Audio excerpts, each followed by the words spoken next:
Canada is done with Trump's tariffs, the ones he's enacted and the ones he's threatening to enact. NBC News reports Canadians are removing American liquor and California wines from their store shelves.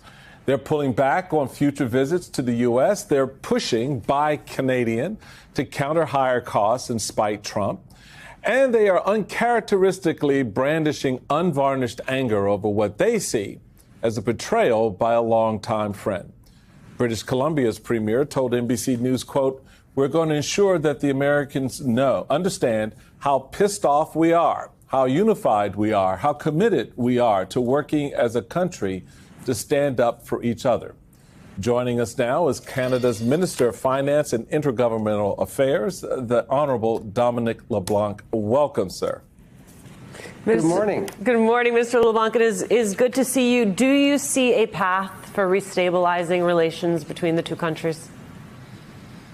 I hope so. I hope so. As your introduction said, Canadians are showing perhaps an uncharacteristic level of emotion or frustration, anger at what's happening to our economy. We think it's unjustified. If you look at how the two countries going back to Ronald Reagan have operated in a free trade context and built an economic and security partnership that we think should be the envy of the world at a time when the world is getting more complicated, when China represents a significant threat to our economy and our security. More than anything, we want to work together in partnership with the Americans like we have for decades. So Canadians are frustrated that these tariffs are being imposed on us. The government of Canada obviously responded, retaliated, as we said we would, and imposed our own retaliatory tariffs.